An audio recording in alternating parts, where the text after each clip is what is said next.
Listo. Gracias, gracias a todos los que se van conectando aquí con la plática muy interesante de Angie, era lo que estábamos comentando. Creo que va a ser algo que nos va a enseñar mucho y bueno, pues bienvenida Angie y muchas gracias. Gracias, Normita, como siempre, por estar aquí al pie del cañón, apoyándonos, ayudándonos. Y gracias a todos por conectarse en esta mañanita para escuchar sobre un tema, pues, muy interesante. Normita, no seas mala, me dejas compartirla. ¿Me das permiso? Y entonces, Creo que ya, eh, disculpa, sí. sí, no te preocupes. Es un tema muy, muy interesante porque tenemos la idea de siempre de que pues a lo mejor si tenemos obesidad, pues estamos bien nutridos, ¿no? Que en realidad no es así.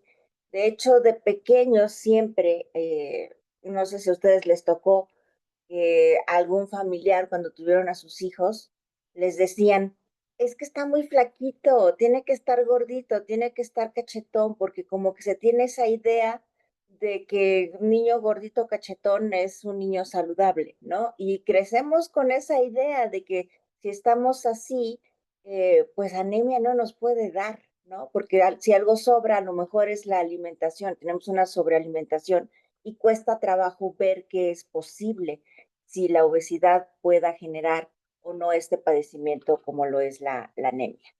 Vamos a comenzar la plática del día de hoy. Esta es la agenda que va a estar. Vamos a ver un panorama general, un poco de estadísticas en México. Por supuesto, vamos a dar los conceptos clave de la plática, obesidad, anemia y demás.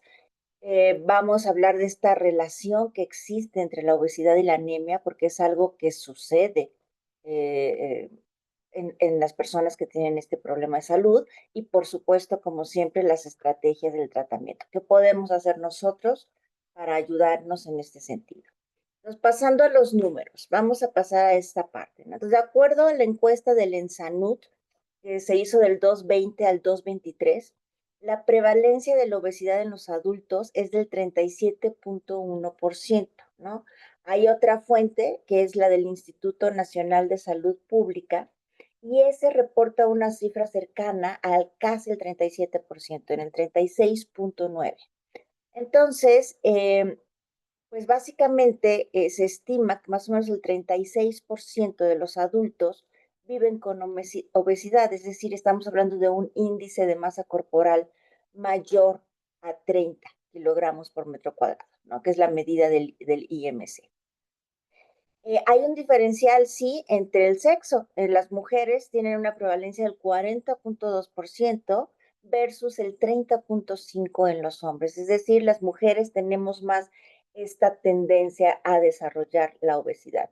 Y por supuesto, pues nuestros niños y adolescentes no están fuera de toda esta estadística, ¿no? Más o menos se estima que los escolares, los niños en edad escolar de los 5 a los 11 años, la prevalencia continúa en conjunto sobrepeso y obesidad del 38.2% para el 2020, 37.3% para el 2021. Entonces, estamos hablando que a partir del 2012 el sobrepeso y la obesidad en los niños y en los adolescentes está alrededor del 34, bueno, 34% en los niños, 35% en los adolescentes que están en esta condición.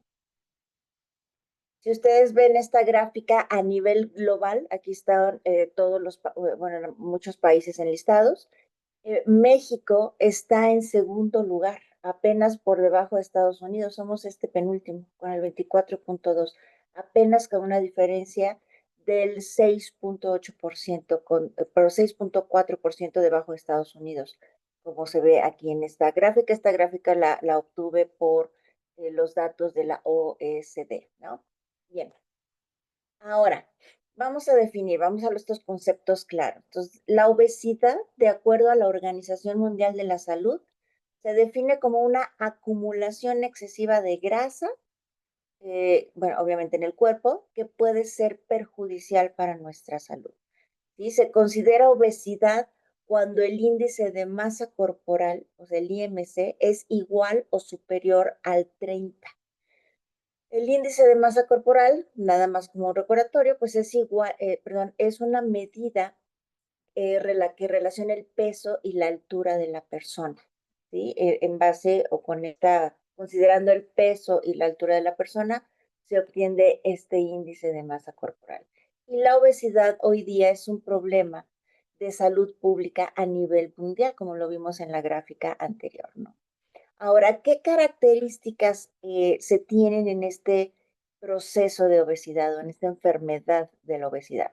Entonces, uno es que hay una disfunción de nuestro tejido adiposo, ¿no? La obesidad presenta estas múltiples alteraciones y no solo en el tejido adiposo, sino que también puede empezar a afectar a diversos órganos y sistemas. Empieza a haber una inflamación sistémica crónica de alto grado, perdón, dentro de nuestro organismo. Y por supuesto, pues el daño a diferentes tipos de órganos que nos pueden llevar a desarrollar padecimientos como el síndrome metabólico. Bien, ahora vamos a hablar qué es esto de la disfunción del tejido adiposo. ¿A qué te refieres, Angie? Bueno, imaginen que nosotros tenemos, sí, cierta tendencia en nuestros genes para desarrollar obesidad.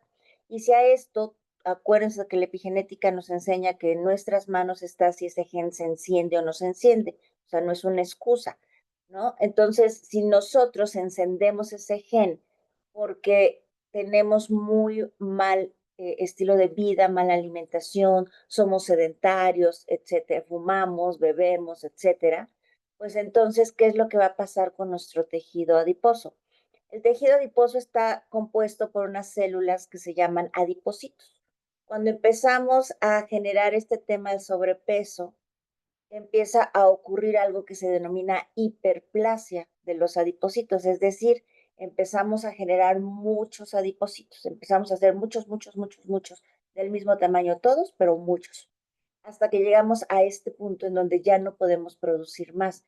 Y entonces viene el segundo proceso de disfunción del tejido adiposo, que es que estos adipocitos, como ya no podemos hacer más, van a empezar a incrementar su tamaño y esto se llama hipertrofia.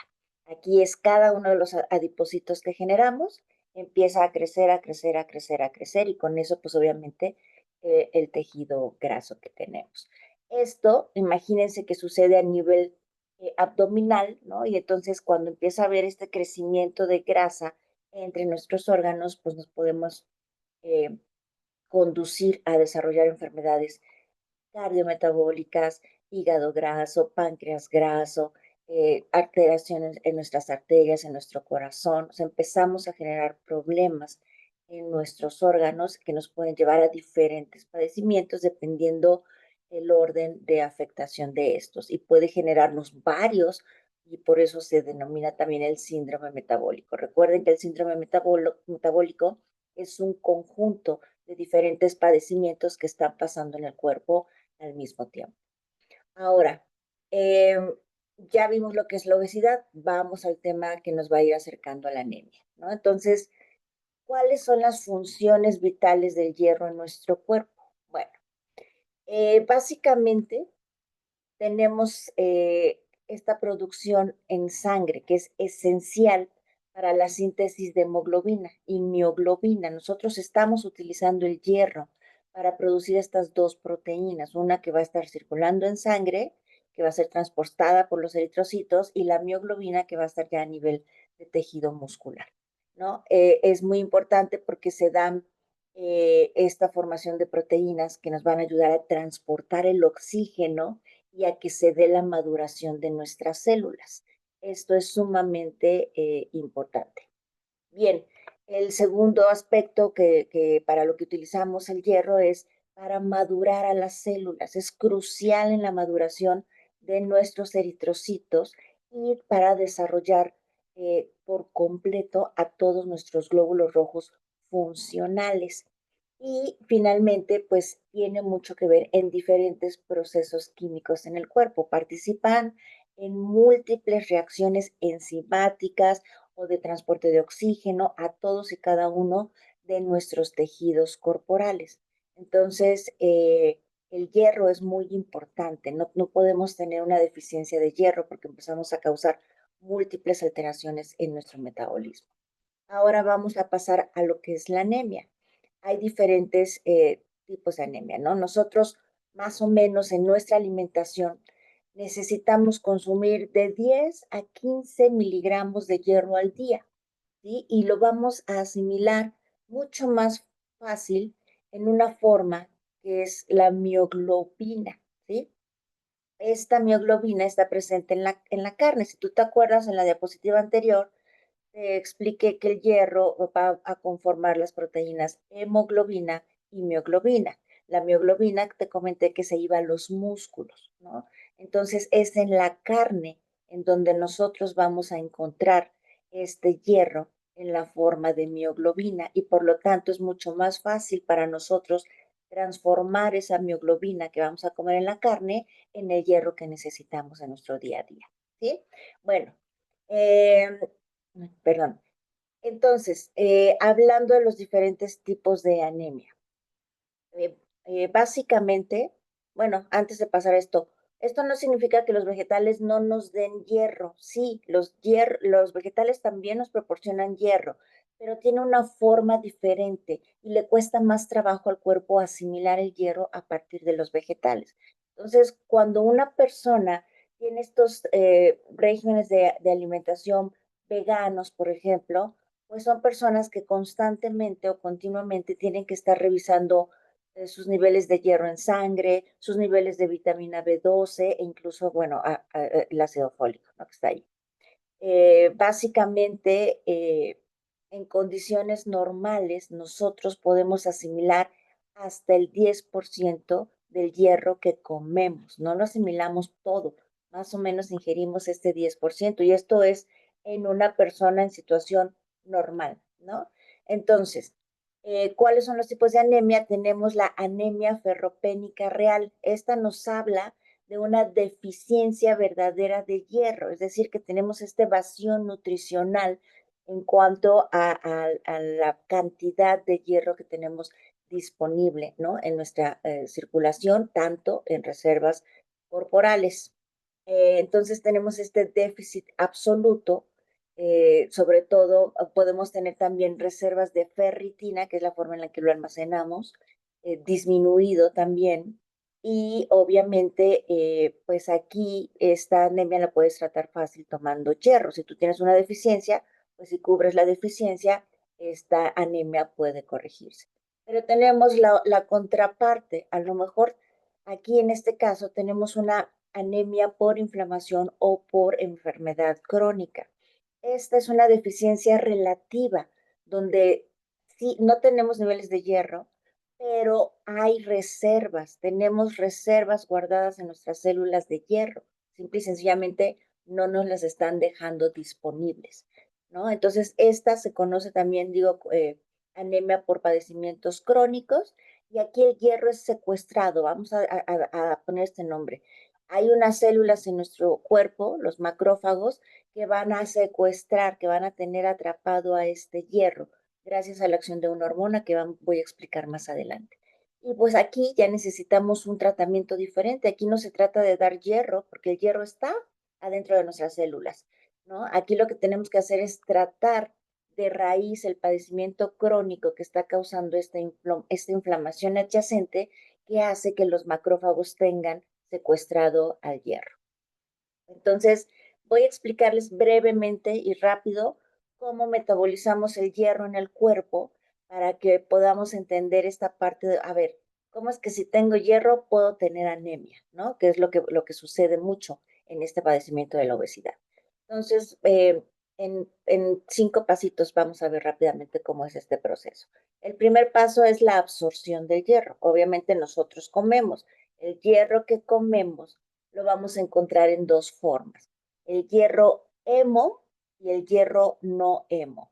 El hemo es el que está en las carnes y en los pescados. Lo absorbemos de manera sencilla en nuestro intestino delgado, casi sin transformarlo, ¿no? Lo vamos a aprovechar tal cual, por eso les digo que es muy sencillo asimilarlo a través de la carne. El hierro no hemo es el que está en los vegetales, en los cereales, en las legumbres, ¿no? Este sí requiere de ser transformado porque está en una forma férrica y debemos de pasarlo a un estado ferroso para que pueda entrar a las células de nuestro intestino. Aquí pues necesitamos un poquito de ayuda de la vitamina C para ayudar en este proceso de reducción, de pasar a férrico a ferroso, es decir, de convertir un hierro 3 a un hierro 2, ¿no? Eso es lo que vamos a hacer, una reducción. Y de esa manera, pues asimilar y absorber bien a lo que es el hierro. Entonces, en la región de nuestro intestino, llamada duodeno, tenemos una proteína que nos va a ayudar a transportar el hierro, ¿sí? Ya lo comimos, ya lo absorbimos, ahora ahí tenemos que transportarlo hacia la sangre, porque acuérdense que la absorción se da en el intestino. Entonces hay que hacer que del intestino llegue a la sangre. Entonces, dentro del enterocito, acuérdense que el enterocito son las células que forman la pared del intestino, son estos cuadritos con microvellosidades arriba. Esos enterecitos van a guardar el hierro en una forma que se llama ferritina. Es una reserva a corto plazo. Y lo van a pasar a la sangre a través de una proteína que se llama ferroportina, como puerta de fierro, ¿no? Entonces, aquí entra una enzima que va a oxidar al hierro y esto puede hacer que se una a lo que es la transferrina, que es la proteína que lo va a transportar a través de la sangre. Es decir, el hierro solo no está circulando en nuestra sangre, requiere de un transportador que se llama transferrina. Por eso luego cuando nos hacemos análisis del metabolismo del hierro, nos miden el hierro sérico, nos miden la ferritina, nos miden la transferrina, porque tiene que ubicarse a ver si hay hierro o está en reserva o no está siendo transportado, ¿no? Están tratando de indagar a qué se debe el proceso de anemia. Entonces, ya que este transporte en la sangre, la transferrina, esta proteína que lo está transportando, va a entregar al hierro a diferentes tejidos. Principalmente lo va a entregar a la médula ósea. ¿Por qué? Porque es en la médula ósea en donde vamos a empezar a producir la hemoglobina de los glóbulos rojos, esta proteína transportadora de oxígeno que va en nuestros glóbulos rojos. También va a entregar hierro al hígado. Ahí en el hígado vamos a tener un almacén. Ahí se va a guardar en forma de ferritina y en otra forma que se llama hemosiderina. Y ahí van a estar guardadas en el hígado. Y también va a entregar hierro al músculo para que podamos formar la otra versión que es la mioglobina, que es en donde vamos a tener guardado oxígeno. ¿Sí? Bien. Siguiente, perdón, ese es el almacenamiento. En el hígado y en el músculo va a estar guardado en forma de ferritina, hemosiderina en hígado y en mioglobina en el hígado, en el músculo. Después de esto, pasamos a un proceso que se llama regulación. Y aquí es donde entra una hormona clave que se llama epsidina. Esta hormona la produce nuestro hígado. Y esta hormona, epsidina, controla a estas puertas, ¿no? A la ferroportina. Y es la que va a regular la absorción o la liberación del hierro corporal. ¿Cómo? Cuando hay mucho hierro o hay mucha inflamación, esta hormona va a bloquear las ferroportinas y esto hace que ya no podamos absorber y o liberar hierro. Es un bloqueo. Está bloqueando las puertas de acceso y salida del hierro en las células. Entonces, eso ocurre cuando hay mucho hierro. ¿Qué pasa en el caso opuesto? Cuando hay un déficit de hierro. Cuando nos hace falta, tenemos mucha demanda, por ejemplo, cuando hay anemia, cuando hay hipoxia o poca oxigenación, baja esta hormona.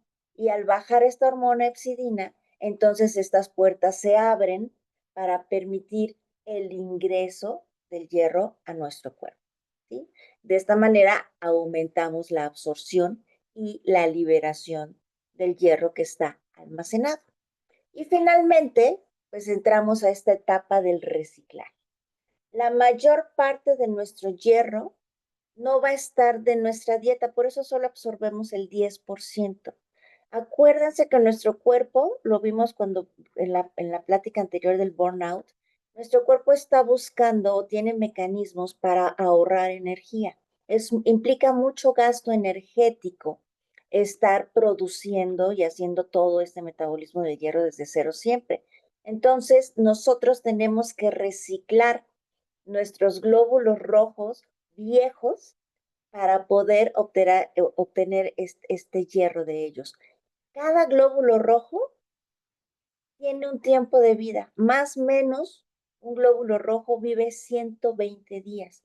Nosotros de manera continua y a lo largo de toda nuestra vida, cada 120 días, estamos generando nuevos y nuevos y nuevos glóbulos rojos. No tenemos los mismos siempre, ¿no? Entonces, hay otras células que se llaman los macrófagos que están en el vaso, sobre todo en el hígado y en la médula ósea, que van a romper la hemoglobina de estos glóbulos rojos que tenemos que reciclar para liberar el hierro que tienen ahí y entonces poderlo eh, transformar en transferrina y entonces pueda ser reutilizado. Esto lo llevan a cabo estas células que se llaman macrófagos y lo hace nuestro vaso, nuestro hígado y nuestra médula ósea. Rompen la hemoglobina de los glóbulos rojos viejitos para poder liberar o utilizar el hierro que está ahí en forma de transferrina. Bien, entonces esta conexión es real. La conexión entre la obesidad y la anemia es real. Una persona obesa sí puede estar anémica. No porque tengamos esta sobrealimentación podemos evitar la anemia. ¿Por qué? Porque ya les expliqué. La anemia no es nada más por deficiencia de hierro. El hierro lo podemos tener, pero va a estar secuestrado en el interior de los macrófagos y eso nos va a hacer tener el proceso de anemia, ¿no? Y esto lo causa la inflamación. Y cuando tenemos obesidad, tenemos inflamación crónica en el cuerpo, ¿sí? Bien, entonces en la obesidad hay diferentes sustancias que están vinculadas a la respuesta inflamatoria, ¿no? Hay diferentes, una que se llama adiponectina, un factor de necrosis tumoral alfa o TNF alfa. Hay interleuquinas o interleucinas, como la 1 beta, la 6, la 8, la 10. También hay el factor de crecimiento endotelial, etcétera, etcétera, etcétera. Todos estos tipos celulares que mencioné causan inflamación en el cuerpo, porque unos explican, aquí hay que corregir algo y se fomenta esa inflamación y otros, unos son señalizadores de aquí es donde tienen que venir a trabajar y a reparar, y otros entonces, ya encontramos el lugar, ahora hay que promover que vengan más células de nuestro tejido inmune o sistema inmune a corregir los temas que están sucediendo. Entonces tenemos estos círculos viciosos que están generando inflamación, inflamación, inflamación. ¿Sí? Ejemplo, las interleuquinas beta son reclutadoras de neutrófilos, ¿no? Estas células de nuestra fórmula blanca de la sangre que tienen que ver con todos estos procesos. La 8 es donde les dice aquí es el problema, aquí lleguen al sitio para arreglarlo, ¿no? Pero la 6, la interleuquina 6, es secretada por estos macrófagos y por los adipocitos de nuestro tejido graso, y estos son los que van a ayudar a generar elementos que van a entorpecer la asimilación del hierro. Entonces, si nosotros tenemos juntos a los TNF-alfa, a las interleuquinas 1 beta, a las 6, ¿qué vamos a estar haciendo? Vamos a promover que se genere esta hormona que se llama epsidina. Ay, miren, por estar hablando no pasó la animación. Entonces se forma esta hormona llamada epsidina. Aquí se juntan estos tres sustancias, interleuquinas 1 betas, las 6 y el TNF-alfa, y esto va a promover que secretemos esta hormona en el hígado, ¿no? Y esta hormona lo que va a hacer es, lo que les dije que hacía, regula la absorción y la liberación del hierro. Y entonces, si nosotros la promovemos, lo que hace es bloquear esta liberación del hierro y causar anemia funcional o una anemia por inflamación crónica. ¿De acuerdo? Esto es lo que sucede en una persona con obesidad. Esta es la clave de que pase el anemia en una persona obesa, la presencia de esta hormona epsidina. La epsidina es, como les dije, una hormona que se produce en el hígado y se va a liberar cuando, en dos procesos. Hay un exceso de hierro, entonces existe inflamación y existe la interleuquina 1 beta, la 6, que van a estimular que se produzca. Pero también se puede producir cuando hay un déficit. Cuando hay un déficit de hierro, incrementa la necesidad de él mismo. Entonces generamos anemia, generamos baja oxigenación o incluso un proceso como el embarazo lo puede desencadenar. Entonces aquí el hígado va a empezar a producir más o menos el 90% de esta hormona epsidina que va a empezar a regular este mecanismo de lo que es la absorción o la asimilación, ¿no? Ahora aquí hay un número muy importante. Cuando tú eres una persona con obesidad, ¿se acuerdan que les dije que nosotros de lo que comemos, una persona normal asimila el 10% del hierro de sus alimentos? Cuando tienes obesidad, estás asimilando únicamente el 1%. Esto te va a llevar a una anemia funcional por falta de hierro, aunque tengas las reservas, ¿sí? Es una situación muy curiosa, o sea, tú no vas a asimilar el hierro de tus alimentos, pero puedes tener hierro secuestrado en el interior de los macrófagos. Y eso genera esta anemia, y este es el tipo de anemia que va a estar presente en las personas que tienen obesidad o algún padecimiento crónico que esté generando esta inflamación crónica de alto grado en el interior de nuestro cuerpo. ¿De acuerdo? Bien. Entonces, estos datos quédatelos. El 90% lo producimos en el hígado y el 10% que falta se va a producir por el tejido adiposo. Entonces, a lo mejor tú también estás estimulando esta producción de la epsidina por tener este tejido graso muy desarrollado y por tenerlo hipertrófico. Y esto pues empeora la situación porque promovemos que los macrófagos atrapen al hierro y entonces tengamos ese déficit a nivel de nuestra sangre. Bien, esto funciona por un complejo que se llama ferroportina epsidina. Aquí es donde vamos a ver claramente qué es lo que hace esta hormona para causar este problema. Entonces, este complejo ferroportina epsidina es donde la epsidina, que es la hormona, se va a unir directamente al portal que abre o que se abre o cierra para dejar pasar o atrapar al hierro, ¿no? En las membranas de las células, estas puertas. Esta unión lo que va a causar es que exista una, cómo les explico?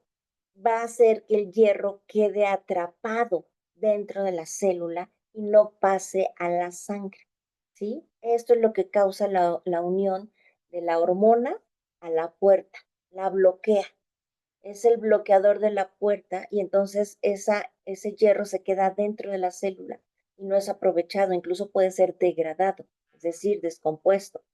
Y entonces, pues al quedarse dentro de la célula, no pasa la sangre y entonces vamos a tener problemas ya a nivel celular. Vamos a empezar a tener unas consecuencias en las funciones de nuestras células, que puede ser que nos dé una anemia por inflamación o la anemia por inflamación crónica, y esto puede generar también un problema de baja epsidina, es decir, el efecto contrario. La puerta se va a abrir todo el tiempo.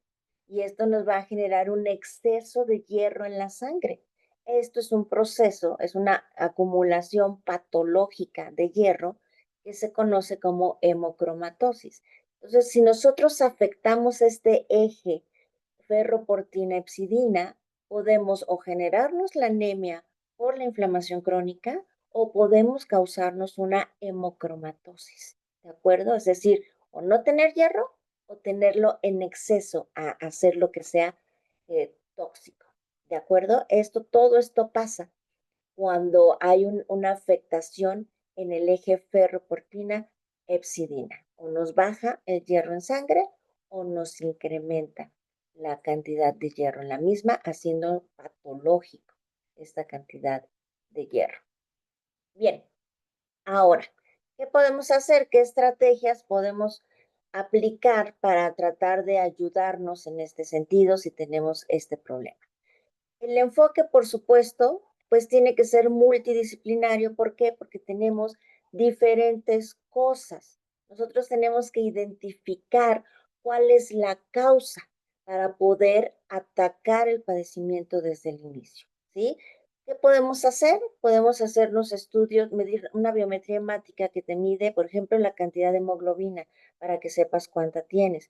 También te puedes hacer el análisis en sangre del metabolismo del hierro, en donde se mide la ferritina, la transferrina, la saturación de la transferina, para ver cómo está, si los niveles están bien, porque a lo mejor puedes tener una hemoglobina bien o baja, pero la ferritina normal o viceversa. Entonces eso te puede ayudar a identificar qué tipo de anemia tienes. También identificar si hay alguna deficiencia en B12, en folatos, en zinc, y por supuesto, pues medir tu inflamación con una, por ejemplo, proteína C reactiva para que tú sepas si hay procesos inflamatorios, que si tienes obesidad, tienes procesos inflamatorios dentro del cuerpo. Entonces, esto es algo que tenemos que hacer. Ya que identifiques la causa, qué es lo que está pasando, pues entonces tenemos que trabajar básicamente en mejorar la absorción y la biodisponibilidad del hierro, ¿sí? Tenemos que favorecer que haya más hierro hemo, es decir, presente en el pescado, en el pollo, en las carnes magras de res, cerdo, ¿no? Incluso en el huevo tenemos también el hierro en la forma hemo. Asegurar también que nuestra dieta sea antiinflamatoria, que sea rica en ácidos grasos esenciales saludables, adecuados, como el omega 3, que sea buena en antioxidantes, ¿sí? Bueno, ya que corregimos esa alimentación que no sea inflamatoria, que sea antiinflamatoria, ya estamos dando alimentos que tienen el hierro hemo, también podemos hacer que haya presencia de hierro no hemo, ¿no? Que es, por ejemplo, el que está en las legumbres, en las espinacas, en las semillas, y darle un potenciador, es decir, acompañarlo de vitamina C, de cítricos, kiwis, guayabas, pimientos que tienen esta vitamina C para ayudar al hierro a ser de estos vegetales a ser procesado, cambiado, ¿no? Reducido, para que lo podamos pasar de férrico a ferroso y lo podamos asimilar. Entonces, esto también a la par tenemos que evitar obviamente, inhibidores de la absorción. ¿Cuáles inhiben la absorción del hierro y de la vitamina C? El café, el té negro, ¿sí? Este exceso de lácteos que podemos tener o cereales integrales que no estén fermentados son algunos inhibidores de la absorción y la asimilación del hierro. Y otra cosa muy importante que tenemos que cuidar también es que el pH de nuestro estómago esté correctamente, ¿sí? Nuestro estómago debe tener un pH ácido para que funcione correctamente el proceso de digestión. Si el pH no es ácido, Los jugos gástricos, que están conformados principalmente por ácido clorhídrico, pierde su fuerza y al perder esta fuerza, pierde la capacidad de poder desdoblar todo lo que hay en los alimentos que estamos consumiendo.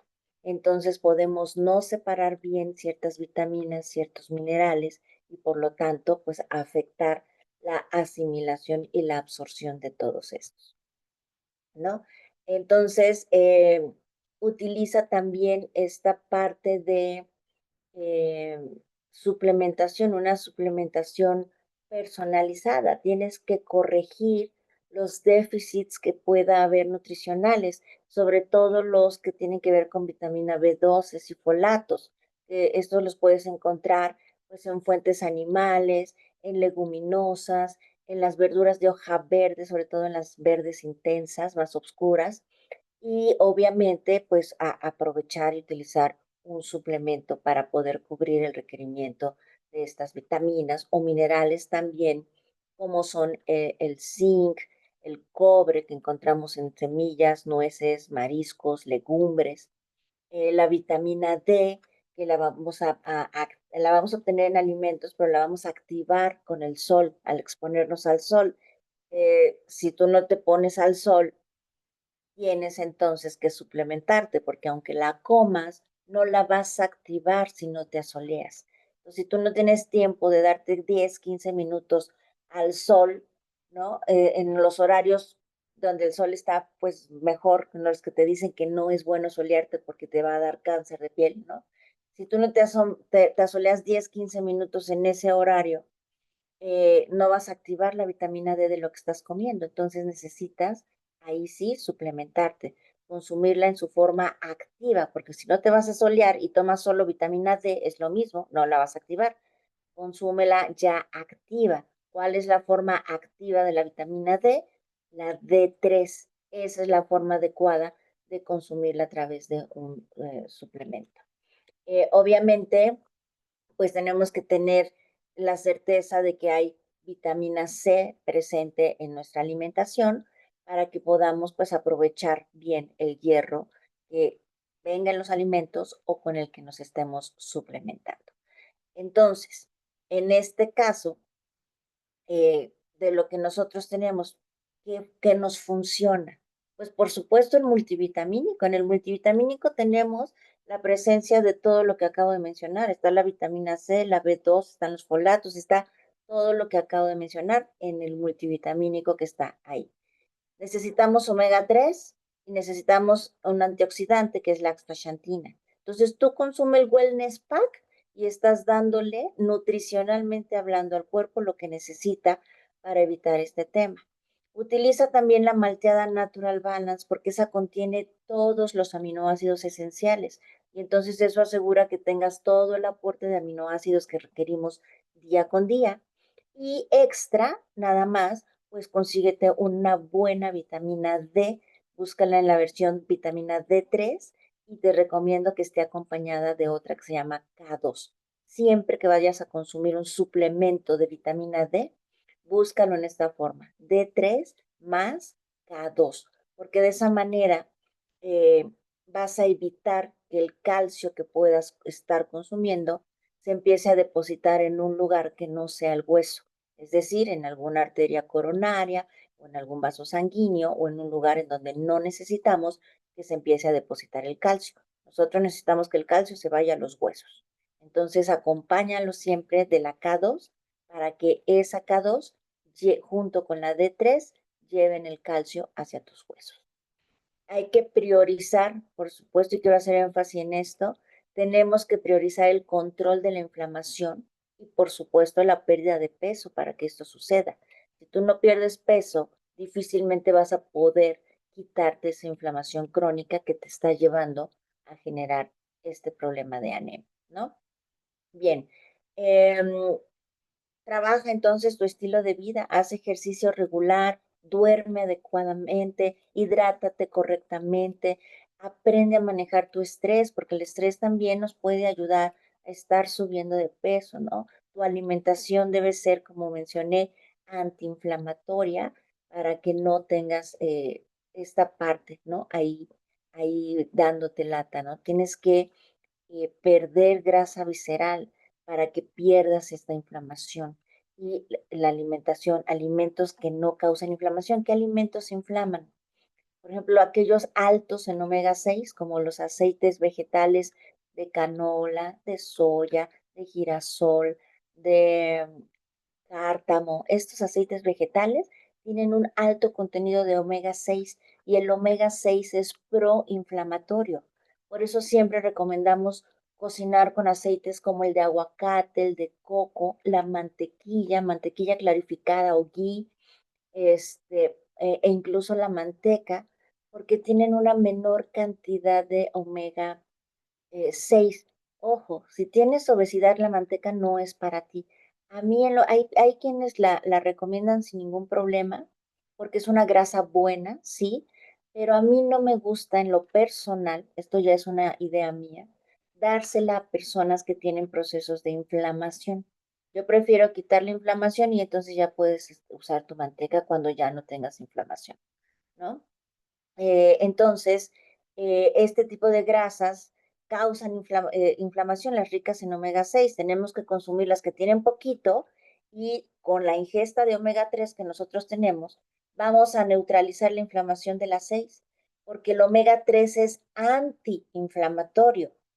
¿Sí? El 6 es proinflamatorio y el 3 es antiinflamatorio. El 3 neutraliza la inflamación que causa el omega 6 siempre y cuando esté a la par o más alto el consumo de omega 3 versus el consumo de omega 6. Las azúcares inflaman. Las proteínas como el gluten, que está presente en todo aquello que tiene trigo, cebada, centeno, inflaman. Tienes tú que ver cómo está tu alimentación para asegurar no tener alimentos de alto índice glicémico, que son los que causan inflamación, son los que están causando que subas de peso, para que de esa manera tú reduzcas esos alimentos que te inflaman y empieces también a lograr tener una pérdida de peso. Si tú quitas alimentos de alto índice glicémico y a la par eh, haces buenos espacios entre tus comidas, dejas 6 horas entre cada comida, eso va a ayudarte a reducir insulina. Y cuando uno va regulando esa insulina va bajando, es mucho más fácil comenzar a bajar de peso. Hay personas que tienen todas las ganas de bajar de peso y hacen ejercicio y empiezan a comer saludablemente, dejan la comida chatarra, dejan la comida procesada y ultraprocesada, se empiezan a hidratar, empiezan a buscar su sueño y se desesperan porque no bajan. Dice, pero ¿por qué no bajo de peso si estoy haciendo todo bien? ¿No? Pues porque tienes insulina presente. Para que tú puedas perder peso, tienes que quitarte la resistencia a esa insulina. ¿Por qué? Porque la insulina inhibe a una enzima que se llama lipasa. Y la lipasa es aquella enzima que interviene en este proceso de que el cuerpo pueda utilizar las reservas de grasa como combustible, es decir, quemar grasa. Si tú tienes insulina continuamente a lo largo del día, esa acción de quemar grasa no puede suceder. Por eso no puedes bajar de peso, tienes que regular la insulina para que tú puedas empezar a bajar de peso, ¿sí? Entonces, en resumen, el tratamiento de la anemia en un paciente con obesidad no se limita únicamente a darles hierro.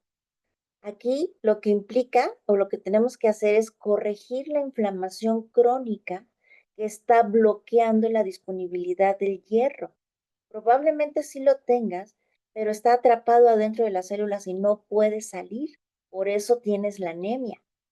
Entonces tienes que optimizar tu alimentación, tienes que asegurar que no tengas ningún vacío nutricional, tienes que favorecer la pérdida de peso de manera saludable. Tampoco necesito que bajes 15 kilos en un mes, no. Tenemos que hacerlo de manera saludable, poco a poco, para no causar ninguna descompensación. Y por supuesto, hay que personalizar, individualizar la suplementación dependiendo el tipo de anemia que tú puedas tener. Entonces, Sí, sí es posible que si tú tienes un problema de sobrepeso y obesidad, tengas anemia. Por supuesto que no es ningún mito, es una realidad que podemos estar viviendo cuando se tiene este proceso de obesidad, ¿no? Pues hasta aquí es la información que tiene que ver con obesidad y anemia. Voy a dejar perdón, de compartir la pantalla para que podamos pasar a las preguntas con Normita. Muchas gracias, Angie. Hasta ahorita, de lo que estoy viendo en el chat, aquí no hay preguntas en el chat de Zoom y en Facebook, pues están compartiendo, pero parece ser que todo quedó muy claro porque no hay preguntas ni dudas, Ok, nada. ay, qué bueno. Espero, es que me preocupaba confundirlos con tantos nombres porque yo sé, cuando te metes a las rutas metabólicas, híjoles, es todo un meollo, perdón. Entonces dije, a ver si no las confundo con tanto nombre. Pero espero que no haya preguntas porque sí entendieron y no porque las confundí con los nombres. Mm, sí, dice, ha anotado todo, Angie. ¿Este secuestro de hierro puede causar algún efecto negativo en la salud? Por supuesto, pues la anemia, ese secuestro, ese hierro que se queda atrapado adentro de las células, al final es un hierro que no está llegando al vaso, al hígado y a la médula ósea.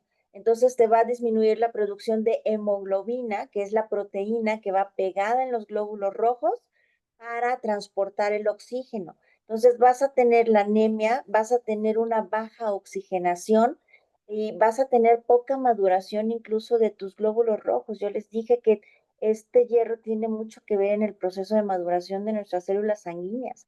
Entonces sí causa bastantes problemas a la salud de ese secuestro de el hierro que se lleva a cabo en algunas células. Ok, aquí dice para una persona con bajo peso. Una Bueno, persona de bajo peso puedes tener anemia por déficit, no tanto por inflamación. Aquí es importante diferenciar. Una cosa es la anemia por el déficit de hierro y otra cosa es la anemia que te causa la inflamación. La de la inflamación te puede causar el déficit de hierro, pero si no corriges la inflamación, por mucho hierro que le des a una persona, no la vas a sacar de la anemia, ¿no? Entonces, eso es algo que tenemos que tener también bien claro. Aquí, si tienes bajo peso, pues es llevarte a tu peso normal y cuidar que no tengas ninguna deficiencia nutricional para que todo esté funcionando adecuadamente. claro, es un tratamiento diferente. Aquí preguntan, ¿cómo regulo la insulina? Bueno, supongo que es pregunta, porque... Sí, es lo que les dije, hay dos cosas que generan la resistencia a la insulina y es la frecuencia de comidas y los alimentos de alto índice glicémico. Si tú controlas estas dos cosas, la insulina va a empezar a bajar. ¿Por qué? Porque vas a tener menos cantidad de glucosa en sangre. Explico este proceso. Cuando nosotros tenemos un nivel de glucosa, cuando nosotros comemos alimentos de bajo índice glicémico, este nivel de glucosa cuando comemos sube un poquitito, nos genera una curva pequeñita, pasa el proceso de digestión, regresamos a la normalidad, seguimos funcionando, llega la hora de la comida, volvemos a comemos, sube otro poquito, pasa la digestión, regresamos a la normalidad, llega la cena, sube otro poquito, pasa la digestión, recobramos nuestro nivel. Esto es lo que sucede cuando nuestra alimentación está bien separada, es decir, comemos, ¿qué será? Desayunamos a las 7 de la mañana, comemos a la 1 de la tarde y cenamos a las 7 de la noche. Es decir, hay 6 horas entre el desayuno y la comida, 6 horas entre la comida y la cena.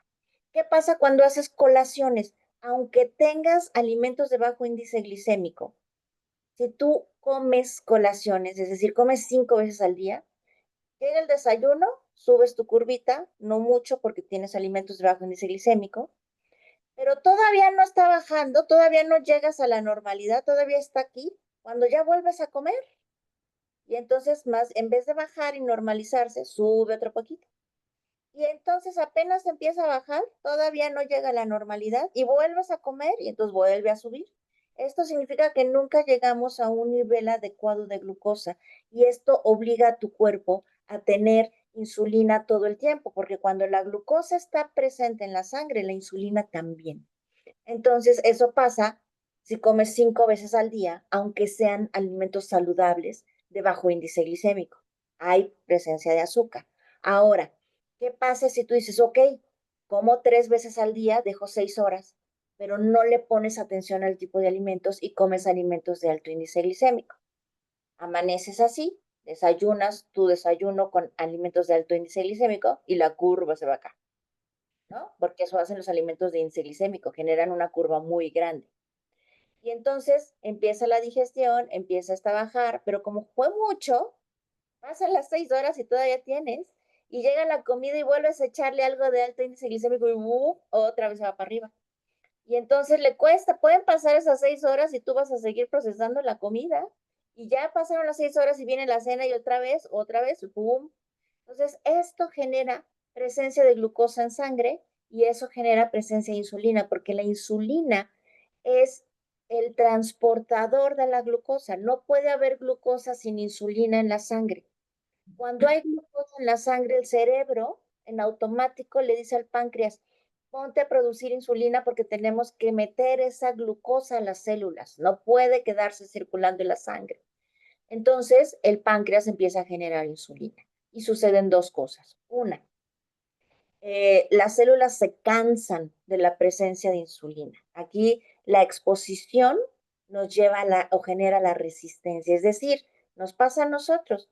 Si tú estás, por ejemplo, en la oficina o a veces en la casa y tienes al niño o al compañero de trabajo aquí todo el día diciéndote cosas y bla, bla, bla, bla, bla, llega el momento en que le dices, ya, hazte para allá, no te quiero ver, ¿no? Dame un respiro.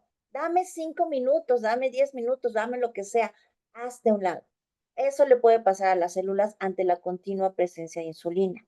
O dos, tenemos que estarla produce y produce y produce por el páncreas, que el páncreas va a empezar a generar una insulina de mala calidad porque tiene que estarla produciendo todo el tiempo. Y entonces cuando la libera, pues la célula no la reconoce porque no es de buena calidad y entonces esta no puede llevar a cabo la función de meter la glucosa al interior de las células porque la célula simple y sencillamente no le abre la puerta porque no la identifica bien o adecuadamente. ¿De acuerdo? Entonces, ¿cómo lo vas a reducir? Controlando estas dos cosas. Tiempos de espacio entre comidas, incluso si comes 2 veces al día, está bien, ¿no? Cuando haces ayuno intermitente, puedes romperlo a las 12 del día y estás comiendo a las 6 de la tarde y ya, ¿no? Esas dos comidas al día te van a mantener bien y te van a dejar mucho tiempo sin descansar de la insulina. Pero sí o sí, cuando comas, tienes que asegurarte, ya sean 2 veces al día o 3 veces al día, separadas 6 horas, que lo que comas sea de bajo índice glicémico, porque si no, de nada sirve que dejes esos espacios, de nada sirve que hagas un ayuno intermitente si cuando comes, te comes alimentos que te van a generar mucha glucosa. Entonces, de esa manera tú puedes tomar el control de la insulina y empezarla a reducir. Muchas gracias, Angie. Aquí dice, un hombre de 66 años con anemia es el mismo tratamiento, es muy delgado. Sí, habrá que hacerle análisis, ¿no? Yo te pido que le hagas una biometría hemática y que le hagas los análisis también en sangre del metabolismo del hierro e inflamación, porque qué bueno que comentaron eso. Em, una persona delgada puede tener el metabolismo de una persona obesa, aunque sea delgada. Entonces hay que revisar también cómo están sus marcadores de inflamación. Agrégale una proteína C reactiva para conocer si hay homocisteína, para conocer si hay procesos inflamatorios dentro del cuerpo. El estar delgados tampoco es sinónimo de estar saludables. Una persona delgada puede tener el metabolismo de una persona obesa. Una persona delgada puede tener síndrome metabólico. Una persona delgada puede tener hígado graso.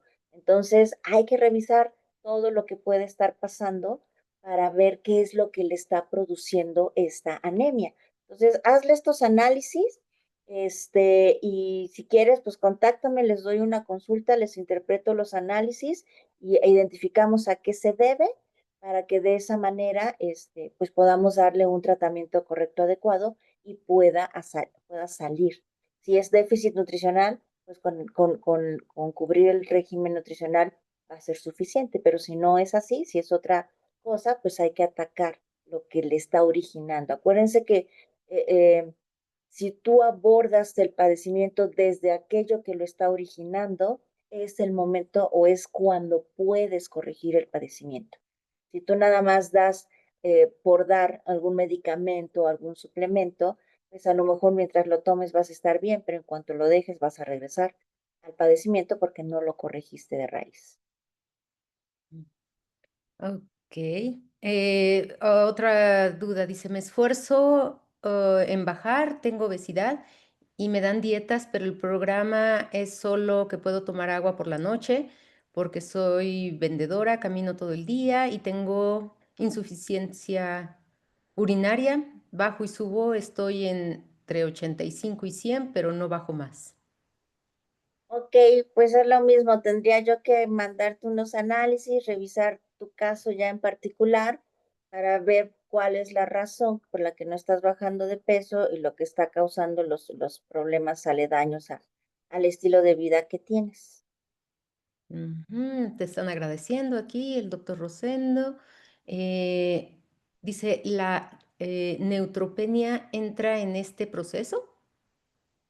La neutropenia, pues no sé si sea específicamente por el secuestro del hierro. Esa pregunta está en Facebook. No, aquí en Zoom. Ah, está en Zoom. Pues mira, tiene que ver, yo creo sí, con el proceso del metabolismo, pero no sabría si es específicamente por el secuestro del hierro. Tendría yo que ponerme a revisar bien esa parte porque tiene que ver con los neutrófilos. Y normalmente quien secuestra el hierro son los macrófagos. Entonces, te la debo, déjame investigarla bien para poderte dar una respuesta pues correcta y adecuada. No te quiero decir algo que no aplique. Ok, gracias Angie. Y dice aquí, buenos días. ¿Y la desparasitación en adultos es recomendable al ver que los suplementos no están funcionando? ¿Podría ser?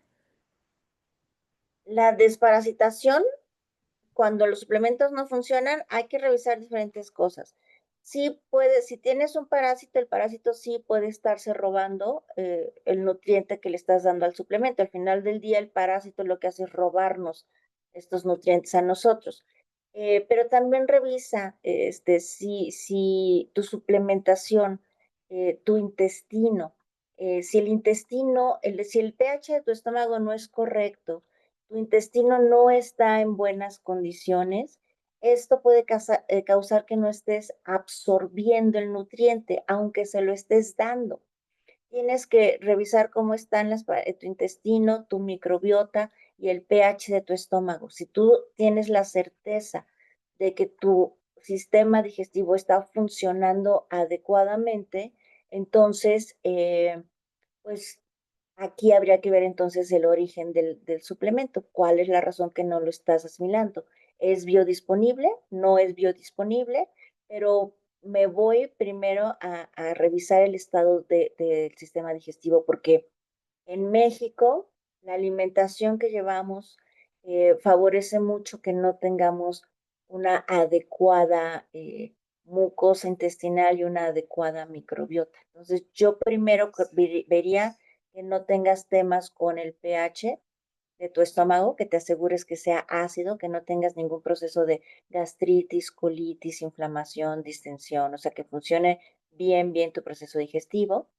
Ese es el primero, el pH. El segundo, revisar la mucosa, porque a lo mejor tienes los nutrientes, pero no están siendo asimilados por el intestino. Entonces ahí hay que reparar la mucosa intestinal para asegurar que este proceso sí se dé. Gracias, Angie. Dice, solo consumo caldo, proteína y verduras, pero no bajo más si tengo estrés. ¿Cómo? A ver otra vez. Es un comentario, yo supongo. Dice, solo consumo caldo, proteína y verduras, pero no bajo más si tengo estrés. Ok, el estrés puede también ser un causante de el sobrepeso. Tienes que aprender a manejar el estrés o controlar tu cortisol. Aquí, por ejemplo, siempre recomiendo dos técnicas, una en la mañana y una en la tarde. En la mañana, en cuanto te levantes, lleva a cabo estos ciclos de respiraciones Wim Hof. Hazlo, te toma 11, 12 minutitos hacerlo todas las mañanas y eso tiene múltiples beneficios. Wim Hof te ayuda a tener tu sangre alcalina, te ayuda a incrementar tu capacidad respiratoria, te ayuda a activar tu metabolismo, te ayuda a mejorar a las mitocondrias de cada una de tus células. Tienes más y las que tienes funcionan mejor y te da energía. La respiración Wim Hof te da más o menos 8 horas de energía. Y eso es porque empieza la activación correcta y adecuada del cortisol cuando lo empiezas a hacer, ¿sí? Y entonces lo haces en la mañana, empiezas tu día y cuando el sol empieza a meterse, es el momento en que el cortisol se tiene que apagar. ¿Cómo lo vas a apagar? Cuando el sol empieza a meterse, a esconderse, haz una meditación guiada en YouTube. Hay miles de meditaciones con pantallas, sin pantallas, con música, sin música, guiadas, no guiadas. Tú busca una que a ti te guste, que tú digas, ay, esta sí me relaja, me saca de mis preocupaciones, ¿no? Me las logra sacar de la mente. Esa hazla, comiénzala cuando ya el sol esté por meterse para que estés terminando la meditación cuando ya no hay sol. De esta manera, tú lo que estás haciendo es apagar el cortisol, con esto se apaga el sistema nervioso simpático y permites que el sistema nervioso parasimpático se encienda y entonces cambian las funciones de nuestro cuerpo cuando el sistema parasimpático está activo. Empezamos ya con los procesos del el descanso, promover un buen sueño, promover la reparación y recuperación de nuestros tejidos, de nuestras células durante el sueño profundo. Entonces, si tú controlas este cortisol y el cortisol lo tienes activo solamente cuando hay luz del día, vas a empezar a mejorar toda esta cuestión causada por el estrés. Perfecto, sí es lo que después preguntaban, el cortisol, ¿cómo lo controlo? Es esto. Muchas gracias, Angie. Dice, ¿cómo puedo subir los glóbulos blancos de una persona de 63 años? Yo supongo. Ok, mira, ahorita, justo ahorita que me preguntas de cómo subir los glóbulos blancos a una persona y revisando así entre preguntas lo de la neutropenia, es lo mismo. La neutropenia, como les dije, son los neutrófilos. Hay baja cantidad de neutrófilos. Aquí para corregir, los glóbulos blancos son las células de nuestro sistema inmune, ¿sí? En la fórmula blanca es el sistema inmune. ¿Cómo lo puedes mejorar? Arreglando el intestino. ¿Por qué? El 70% del sistema inmunológico está en el intestino, está regulado por nuestra microbiota. Tú quieres arreglar tu sistema inmune, quieres corregir una enfermedad autoinmune, tienes que corregir tu intestino. Eso implica, nuevamente lo que mencioné hace rato, pH del estómago, paredes celulares del intestino y por supuesto la microbiota.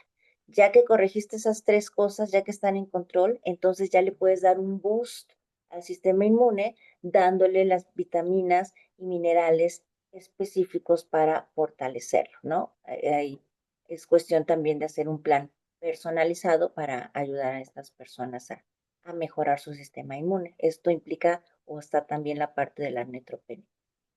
Perfecto, gracias, Angie. Aquí otra pregunta. Dice, estos análisis no nos los piden los médicos, los doctores. Los anoté para exigir, tengo seguro y solo me dicen eso. Yo consumo manteca o aceite de, ¿qué dice? De oliva, pero los doctores dicen que es mejor los aceites. A veces esos temas no nos dicen los médicos, yo me controlo, ay, pero nunca oí de esos análisis, los voy a solicitar. Y son Ok. los básicos, ¿eh? O sea, la biometría hemática y la química sanguínea son los básicos. Cuando una persona tiene hierro, el metabolismo del hierro, o sea, la transferrina, todo eso se mide en ese estudio. Eso ya cuando una persona tiene anemia es cuando normalmente los mandan. Si no tiene anemia, normalmente los de cajón es biometría hemática y química sanguínea. Ahí, con una química sanguínea completa y biometría hemática, tú puedes saber perfectamente cómo está el estado nutricional de una persona. Esos, por ejemplo, yo en mis consultas de cajón son biometría hemática y química sanguínea de por lo menos 36 elementos a 45 elementos. La que me gusta más es la de 45 elementos. Y si hay otro padecimiento, entonces ya te digo algo más específico. O sea, de cajón siempre a todos les pido biometría y química amplia, ¿no? De 36 a 45 elementos. Si me dices, tengo hipotiroidismo, ya te digo, ok, te vas a hacer un perfil tiroideo, pero también te vas a medir los anticuerpos tiroideos, ¿no? Si me dices, tengo anemia, pues te tienes que hacer las pruebas del metabolismo del hierro. Según lo que me digas que tienes, te puedo agregar un examen extra para poder indagar dónde está el origen de tu padecimiento, ¿no? Pero de cajón, biometría hemática y química sanguínea, siempre las pido porque eso me habla de los hábitos de las personas. Entonces yo ahí me puedo dar muy bien cuenta de qué es lo que está fallando. La sangre no miente. La sangre te da toda la información. Si estás nutrido, si estás desnutrido, si tienes exceso de grasas no saludables. Y mira, no es culpa de los doctores, tampoco es echarle tierra a los doctores, no. Eh, Antes, sobre todo si es un médico de vieja escuela, porque ya hoy día ya se les está empezando a dar nutrición en medicina, no en todas las facultades, pero ya empieza. Pero antes no se les daba nutrición a los médicos, o si había una materia que se llamaba nutrición,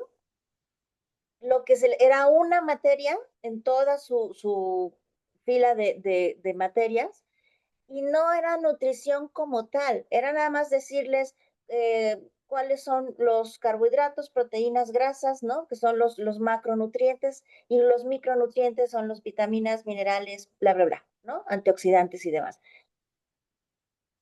¿De qué le sirve a un médico saber cuáles son los carbohidratos, si no le enseñan cómo es toda esta parte bioquímica en el cuerpo? Eso es lo que les falta a ellos, no es culpa de ellos, es simplemente que no forma parte de su plan curricular en las licenciaturas.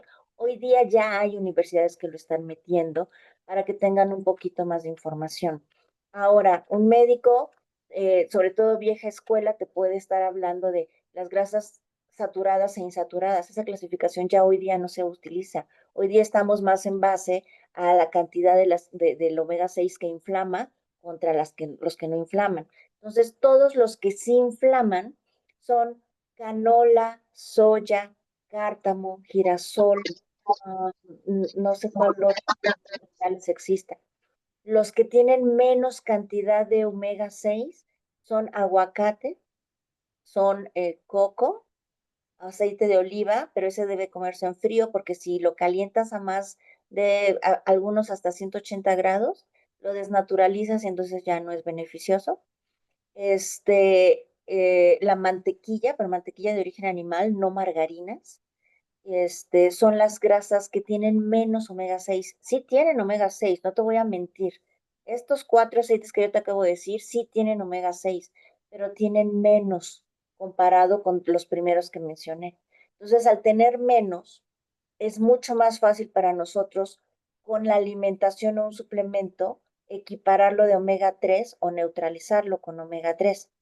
Pero si yo consumo un aceite que tiene una montaña de omega 6, pues por mucho pescado, por mucho amaranto, linaza que yo coma o suplemento, no le voy a llegar, ¿no? No voy a cubrir eso mismo. Entonces yo necesito buscar un aceite que tenga poquito para que no me inflame tanto y sea fácil neutralizar esa inflamación con el omega 3 que yo pueda meter en mi alimentación o suplementación. Eso es lo que sucede con los aceites, ¿no? La manteca es porque es una grasa saturada y, uy, no, las grasas saturadas son muy malas. Eso es vieja escuela. Eso ya hoy día no aplica. La manteca es de las grasas más saludables que hay, siempre y cuando, desde mi perspectiva, no haya inflamación en tu cuerpo. Gracias, Angie. Y hay que recordarles también, ahorita que hablabas de los omegas, que el omega 3 ahorita de Oriflame está en oferta, ¿no? Para que puedan aprovechar y ya entonces puedan ayudarse bastante con esto de la inflamación, ¿no? De desinflamarse. Luego dice aquí, ¿cómo se combate el intestino perezoso? Dos de mis hijos son muy estreñidos. Ok, pues tenemos que hacer un protocolo para restaurar intestino, restaurar microbiota. Hay ciertos movimientos o ejercicios que pueden ayudarles en este tema. O sea, es todo un abordaje directamente para el sistema digestivo. Ahí sí necesitamos, pues, ya hacer algo más personalizado. Sí, Y ahorita una. que dicen omega, pues no nada más compren omega, compren todo, compren la malteada, compren el Wellness Pack. Ese set de malteada y Wellness Pack nos cubre la nutrición diaria. Con este, para empezar, está muy bien. Ya si tienes otro tema, podemos ver otro tipo de suplementación, pero de cajón, ese set de malteada y Wellness Pack lo tiene todo, porque la malteada tiene todos los aminoácidos esenciales. El Wellness Pack trae la tableta de multivitamínico, que es decir, todas las vitaminas que necesitamos, todos los minerales que necesitamos. Trae dos omegas 3, es decir, están los ácidos grasos esenciales, y trae una astaxantina, que es el antioxidante. Puedes incrementarlos dependiendo tus requerimientos, tus necesidades, tu estilo de vida, sí, pero de cajón, por eso se llama sistema de nutrición, creo, ¿no? Porque es básico y esencial para no tener vacíos nutricionales. Exacto, sí, sí, sí. Dice, gracias, doctora. ¿La puedo seguir en su Instagram? ¿Tienes Sí, casi no publico, me puedes seguir, pero la verdad es que estoy tan metida en hacer las presentaciones, estoy de 10 de la mañana a 8 de la noche en consultas, entonces es muy raro que ponga yo una publicación. Vas a encontrar más cosas mías en el canal de Pamela que en el mío. Pamela, todas estas pláticas se retransmiten en el YouTube de Pamela y todas mis pláticas están ahí. Yo en realidad no me he dado a la tarea de poner las pláticas en mi canal. Prometo hacerme un espacio. Ya tengo una paciente que me dice, Angie, todo lo que enseñas es muy bueno, quiero que llegues a más personas y se ofreció a hacerme mi página web y todo. Ya veré, ya me organizaré con ella para ver si lo logro, porque la cuestión es que pues, me la paso conectada en la computadora, en consultas, porque cada consulta conmigo me lleva de hora y media a 2 horas. Entonces me consume prácticamente todo el día la consulta. Y eso claro. que solamente tengo 3 días, ¿eh? Porque 2 días me los dejo para poder hacer presentaciones, para poder estar haciendo mis clases, porque yo siempre me estoy preparando, yo siempre sigo tomando cursos. Entonces, bueno, es un mere que tengo, por eso casi no publico, pero me voy a poner a trabajar en eso. Gracias, Angie, qué padre. Y dice, ¿y la leucemia, en la leucemia, supongo, dice, influye la alimentación? El doctor sugirió comer de todo. Sí, mira, la leucemia hay diferentes cuestiones. Sí, la alimentación es muy importante, pero sí, ese comer de todo, ojo, cuando te dicen comer de todo no significa que te están dando permiso de irte a tomar refrescos, comer pastelitos, comer galletitas, no. Comer de todo implica comer los 3 grupos de macronutrientes: proteínas, carbohidratos complejos, que son los saludables, y los lípidos y grasas. Tenemos esta idea de que carbohidratos, pues son los pasteles, los dulces. Sí, sí son carbohidratos, pero son carbohidratos simples. Estos son los que causan muchos daños. Los carbohidratos que se deben de tener en una alimentación son los complejos. ¿Cuáles son? Los que están acompañados de fibra, es decir, verduras, vegetales, ensaladas. Esos son carbohidratos y esos son los carbohidratos que deben formar parte de nuestra alimentación, no los simples, no los pastelitos, no las galletitas, no los refrescos, no nada de carbohidratos simples. ¿Sí? Entonces, ese comer de todo implica una nutrición balanceada, variada, adecuada, ¿no? No vas a mejorar una leucemia comiendo carbohidratos sencillos o simples, la verdad. Y acuérdense, si influye la alimentación de alguna manera, la leucemia empieza a haber un proceso de un defecto en la formación de nuestras células, ¿no? Sanguíneas. Y esto puede ser sí una carga genética, pero tu estilo de vida, tu alimentación, si tienes vacíos nutricionales, si tomas alcohol, fumas, no haces ejercicio, o sea, todo esto favorece que estos genes se enciendan y se manifieste la enfermedad. Por eso les hablé de la epigenética. La epigenética lo que nos dice es que nosotros tenemos ese control remoto para apagar o prender para mantener apagado o encender ese gen. ¿Y cómo es ese control remoto? Pues teniendo un adecuado estilo de vida. La nutrición siempre va a estar ligada a las enfermedades. Acuérdense, el 80% de las enfermedades nosotros las producimos, son autoinducidas. Ujú. Aquí dice, si una mujer de 65 años tiene anemia, ¿debe tomar el Wellness Pack de mujer por el hierro? Depende si su anemia es por deficiencia de hierro, sí, por supuesto eso le va a ayudar, pero si su anemia no es causada por deficiencia de hierro, pues no va a ser de mucha utilidad. Tenemos que ver qué es lo que está pasando, porque puede tener la anemia por deficiencia, puede tener la anemia por la inflamación crónica, e incluso, y esta no la mencioné porque no se relaciona tanto con la obesidad, pero ay, por estar tratando de hilar. Puede ser diferente el tipo de anemia. Ahorita que me venga el nombre, se los repito otra vez. La tenía, la iba yo a mencionar. Ahorita me regresa. Si quieres, pasamos a otra pregunta y me va a aparecer. Gracias, sí, Angie. Aquí en Facebook dicen, las personas con enfermedad renal crónica grado 3 tienen anemia, ¿pueden consumir las malteadas? Gracias. Eso se liga a lo que se me olvidó. Cuando tienes un tema renal, no produces eritropoyetina y la eritropoyetina tiene mucho que ver en este proceso. Por eso tienen la anemia las personas con enfermedad renal, porque empieza a fallar esa producción de eritropoyetina y entonces no se lleva a cabo bien el metabolismo del hierro. Esa era la tercera causa que iba yo a mencionar de anemia.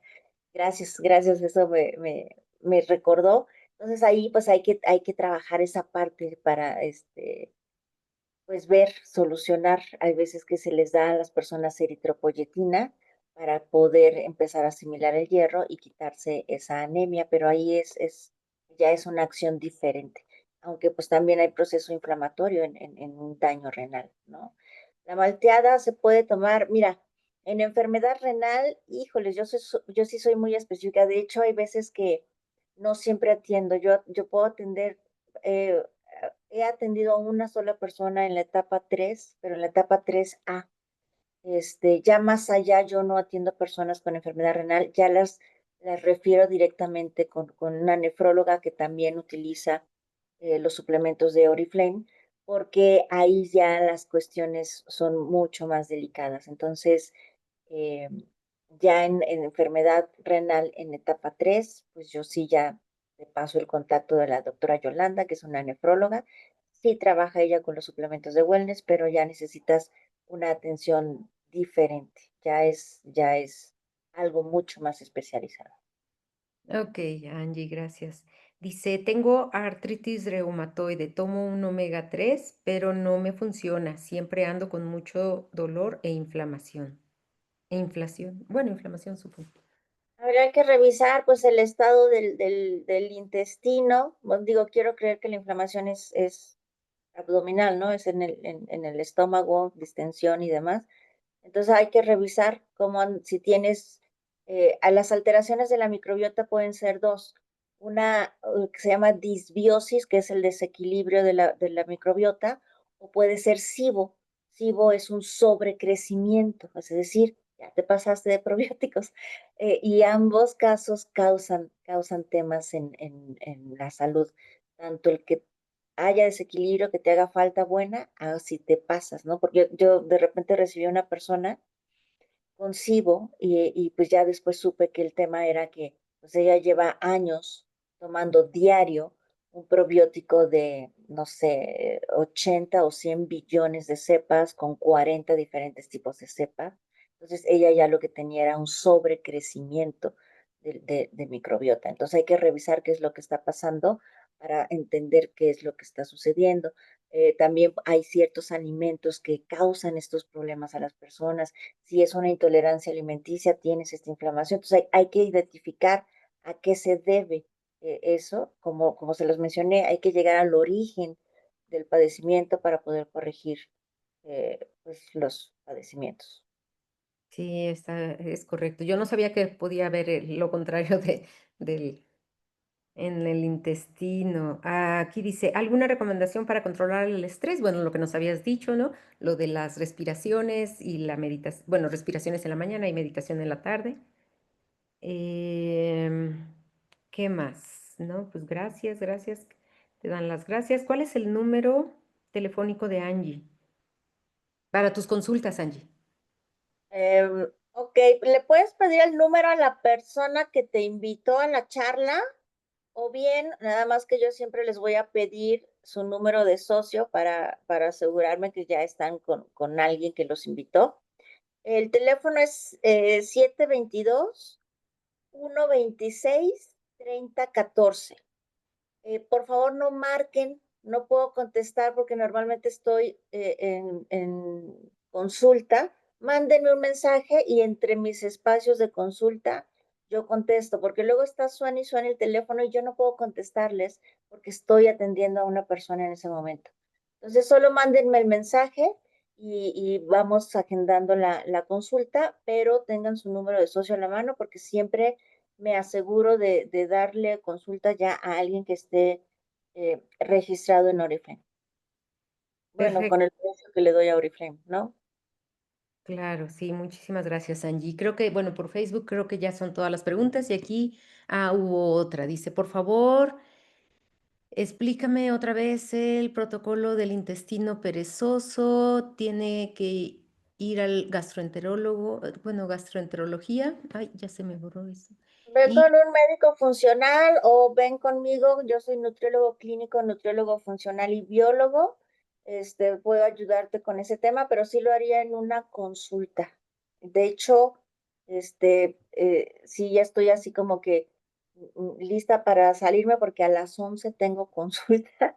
Empiezo mi consulta hoy a las 11 y bueno, ya son 10:30 y todavía tengo que hacer unos preparativos para la consulta. Entonces, creo que esa era la última pregunta, ¿no? Del chat. sí, creo que, bueno, nada más, si puedes repetir el número y que si se cura la leucemia. Con el tratamiento adecuado, como cualquier cáncer, lo llevas a remisión. Remisión es que desaparece de tu cuerpo y se podría mantener así, ¿no? Pero sí tienes que trabajarle mucho, trabajar bien tus hábitos para que se mantenga en remisión y no regrese. Perfecto, muchas gracias. Y bueno, nos piden repetir el número y sí, están diciendo que bueno, que para tu consulta ellos están en Perú, entonces pues nada más recordarles que la consulta tú la puedes dar por Zoom, o sea, realmente no necesariamente es presencial, ¿no? Para que Todas también... mis consultas son vía Zoom, no, no tengo consultas presenciales, todas son vía Zoom, nada más hay que ver si hay diferencias de horario, cuadrarlos y se pueden hacer sin ningún problema. Yo atiendo personas en España, en Estados Unidos, todo México, en Colombia, o sea, tengo diferentes lugares. Creo que ya tengo una de Lima, Perú también en consulta. Entonces, como todo es vía Zoom, no hay ningún problema. Perfecto, muchas gracias, Angie. Sí, ahora sí ya son todas las preguntas. Ok, Normita, pues muchas gracias por el tiempo a todas, por estar aquí conectadas. Gracias por ayudarme aquí en llevar todas las preguntas y la presentación, Normita. Gracias por el apoyo. Y pues nos vemos el primer miércoles del siguiente catálogo. Claro que sí, muchas gracias a todos los que se conectaron. Gracias, Angie, nuevamente. Y bueno, pues a nombre de Pamela Ibarra y la comunidad a tu manera, pues les damos las gracias. Que tengan bonito día. Gracias igualmente. Bye. Bye.